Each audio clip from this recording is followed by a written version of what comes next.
John Wallace, Wild Game Cook. We're back. We're going to be making some deer burgers, the all-American favorite. One thing with fresh ground, no fat added venison, a trouble that a lot of folks have is keeping the moisture and keeping the burgers together. So my wife and I have come up with a neat trick, pretty easy, to keep those burgers together. It involves a couple things. One is breadcrumbs. You can use plain or Italian. I like Italian because it's just adding that much more seasoning into your burger. We're going to take 1 egg, and then we're going to go ahead and mix our burger seasoning in with this mixture. So it's going to be 2 tablespoons of breadcrumbs to the 1 egg, and we're going to go ahead and put it in our ramekin, and we're going to mix all that together.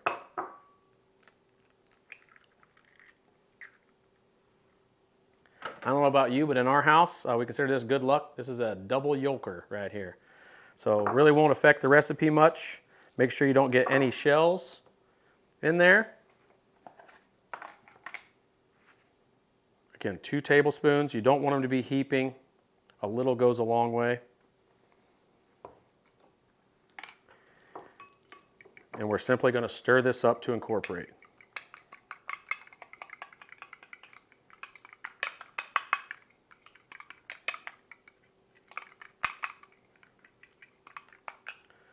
Then we're going to add about a tablespoon of seasoning. This doesn't have to be an exact science because you can always add salt after you bring them off the grill, do a little taste test, and determine whether or not you need more seasoning for your burgers. But a tablespoon is a good rule of thumb. We've got 1.5 pounds or so of meat here. This same ratio would work with generally 1 pound of meat. You could maybe go as upwards of 2 pounds of meat and wouldn't have to add very much to this mixture. Maybe a little bit of breadcrumbs if you were pushing that 2 pound ratio. But here we go, we've got our little slurry, and we're simply just going to add this to our venison.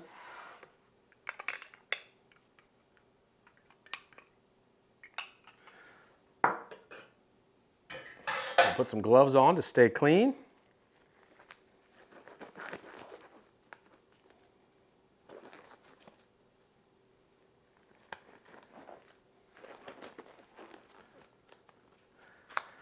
Nothing left to do other than just get in there and start mixing that into your meat. Incorporate it all the way through. The egg is going to help as a binder as well as the breadcrumbs. Think of it somewhat similar to either meatballs or meatloaf, but not to that degree. This is something that you're not even really going to notice on the back end of this burger.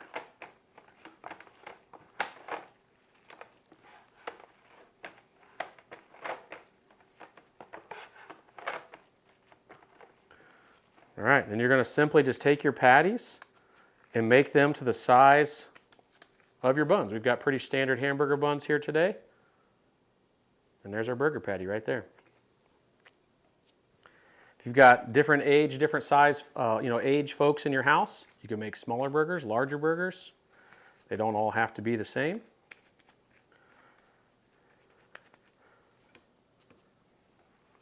Generally speaking, if you've ever heard the rule about someone putting a fingerprint in the top of their burger, that's generally due to the severe amount of fat loss of a very fatty burger.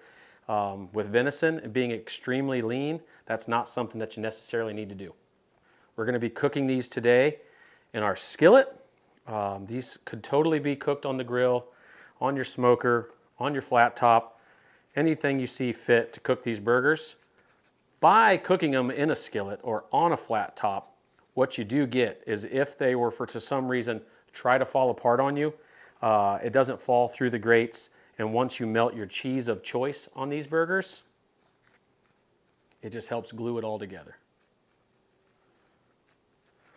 These already smell delicious. Keeping it simple. All right, so we've got our patties made. We're going to go ahead and preheat our skillet to medium-high heat. The key to a good burger is a good bun. You can get the cheap ones and they'll do just fine, but sometimes they'll get crumbly and fall apart on you. By no means is this a high-end bun. It's just kind of your standard bun, but I did take time to toast it with a little bit of butter here in our skillet. It's going to be a little firmer on the base side of where you're going to put your lettuce, your mayonnaise, etc., so it doesn't get soggy on you. We're going to wait for this to get hot. We're going to add a little bit of oil to this, a couple tablespoons. We're going to add our burgers, and we're not going to touch them. We're going to get a nice sear to them, and they're going to be delicious. All right, we're going to add about 2 tablespoons of oil. Let that heat up. The key is when we put this burger in there, we want to have a nice sizzle and get a nice sear. It is important, I already mentioned this, to bring your meat up to room temp or close to it rather than being incredibly cold and putting them in a very hot pan so that it cooks more evenly. Add this burger.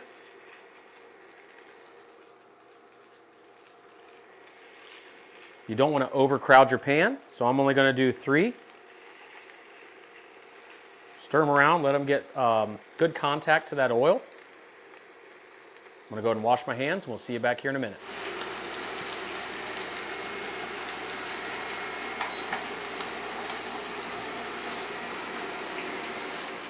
As you're cooking these burgers, you want to start to see that opaqueness, the doneness starting to come up on the sides a little bit before we flip. All right, we've got good color on the bottom side. We're going to go ahead and flip these over.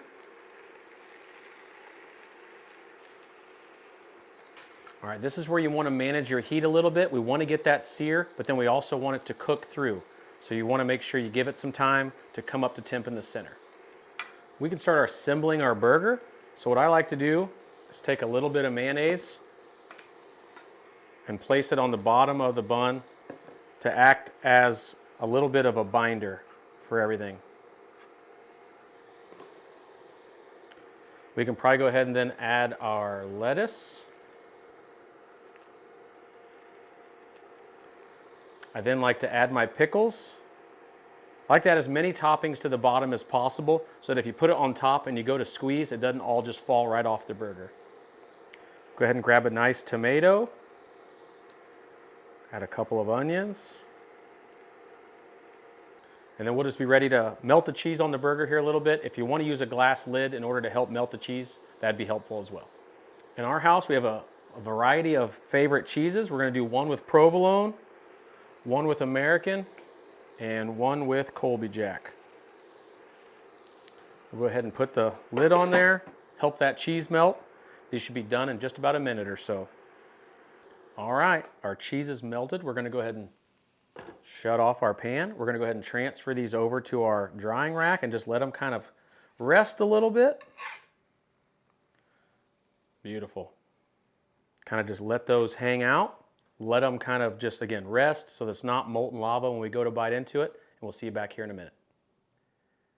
So we've given it a few minutes to rest. We're going to go ahead and take our burger. It's got some nice color to it. Add it to our bun.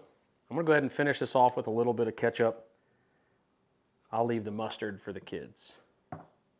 And that's it right there. We've got the lettuce and the mayonnaise on the bottom to keep the bun from getting soggy. Let's go ahead and cut into this here.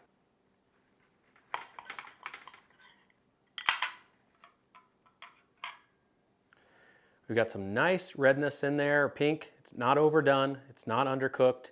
Again, that just comes with practice. You're going to overcook some. You're going to undercook some. It's going to happen. We've got good balance here with the pickles, the fresh garden tomato. Let's go in for a bite.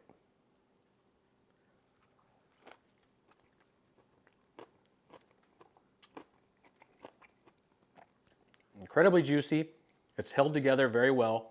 Make sure you try this little combination of breadcrumbs and an egg on the next time you make deer burgers. We'll see you next time.